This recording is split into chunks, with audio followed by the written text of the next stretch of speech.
Hi everyone, this is Lara Hammock from the Marble Jar channel. And in today's video, I will give a summary and my takeaways from the seminal book on trauma, The Body Keeps the Score by Bessel van der Kolk.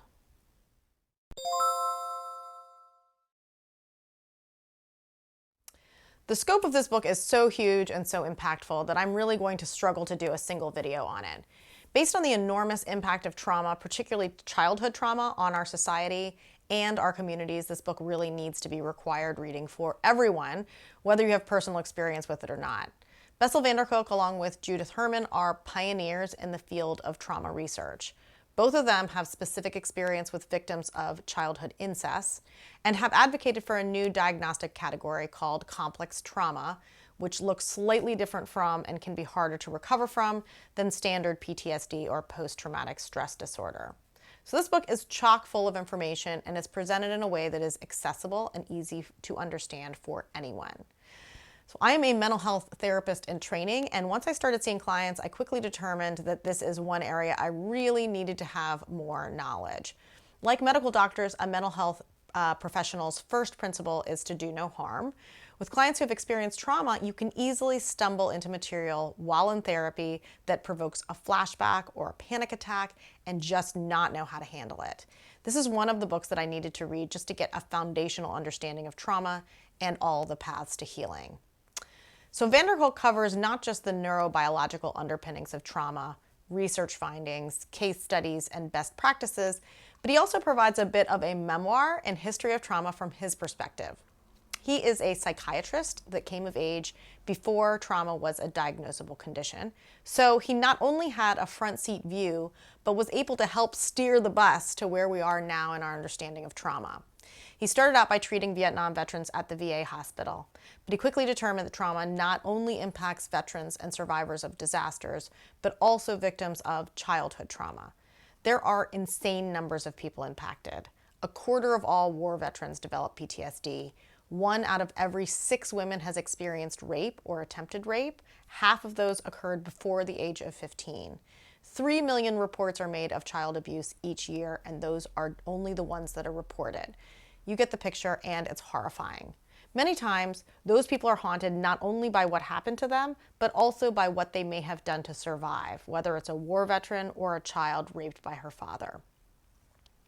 Van der Kolk goes into all of the neurobiology behind trauma, including the nervous system, the brain, and the role of stress hormones. All pretty fascinating stuff.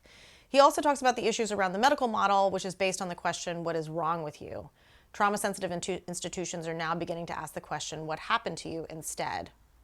Throwing prescription drugs at this problem is also not particularly helpful, and it ignores these 4 fundamental truths. Humans can hurt each other, but we can also heal each other.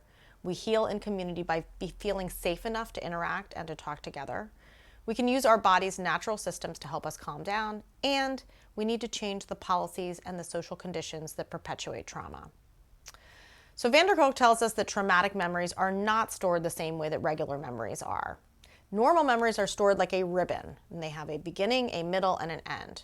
Traumatic memories are stored like shards of glass. Each shard is an emotional or a sensory experience, like scents, visions, and sounds.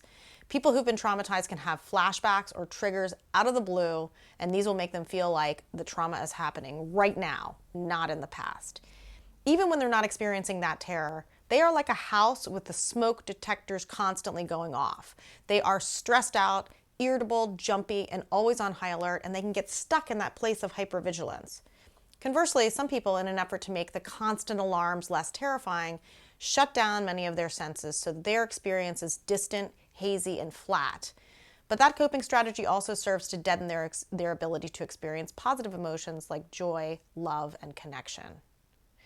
He then talks about how we heal naturally in connection with other people by feeling safe and being able to engage. Our social engagement systems shut down when we're in a crisis, so folks who've experienced trauma can feel chronically out of sync with other people. And being with others is one of our main sources of healing. So how can we feel more in sync? By participating in activities that involve rhythm and quite literally syncing up with others. Activities like music, dance, and sports. These activities are crucial to traumatized youth and are unfortunately the first things to be cut from a school's curriculum when funds are an issue. So obviously one of the main themes in the book is how trauma is stored in our bodies, thus the title.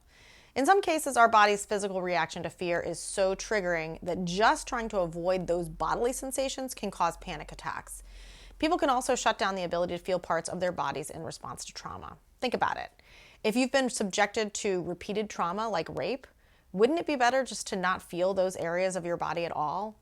As a result, some survivors can't feel whole areas of their bodies. Or like I mentioned before, those physical sensations are deadened so that everything, even positive feelings, can feel remote, hazy, and distant. If you can't receive feelings from your body, then it's almost impossible to make good decisions for yourself. After all, our bodies let us know when a stove is too hot, when we're standing in water, and when an exercise is making our knees hurt. Not getting those signals shuts down our ability to react well to our environments.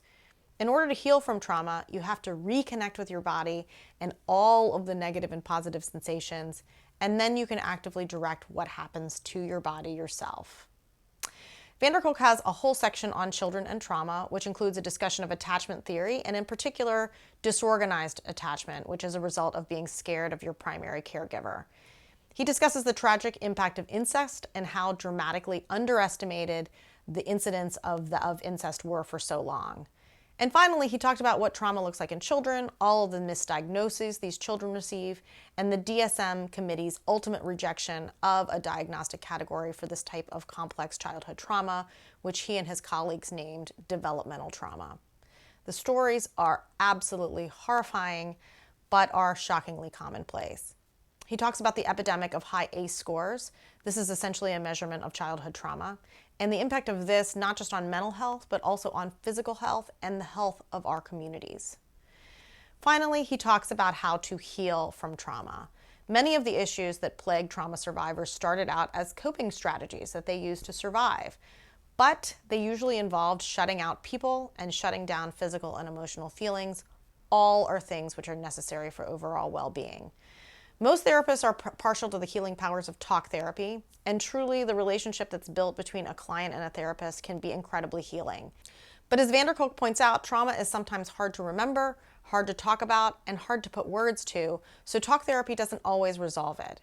He gives lots of other evidence-based options that have been shown to help heal from trauma, all of which involve regaining ownership of your mind and body, and in the end, yourself. There are 4 ways to do this: get calm, maintain calm, be present, and engage, and no secrets. Let's go through each one. Get calm. We need to find ways to get calm and focus. This could involve breath, yoga, tai chi, meditation, and other forms of mindfulness and soothing. Maintain calm. We need to be able to stay calm even in the midst of big emotions. So find ways to summon the parasympathetic nervous system to bring us into balance even when we are stressed, angry, or scared.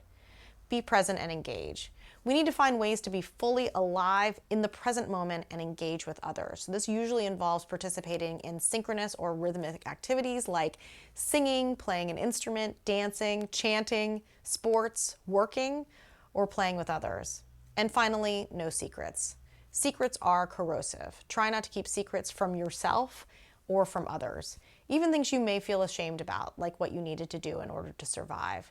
So this could involve journaling or talk therapy in many forms: EMDR, CBT, desensitization, psychedelic drugs, etc.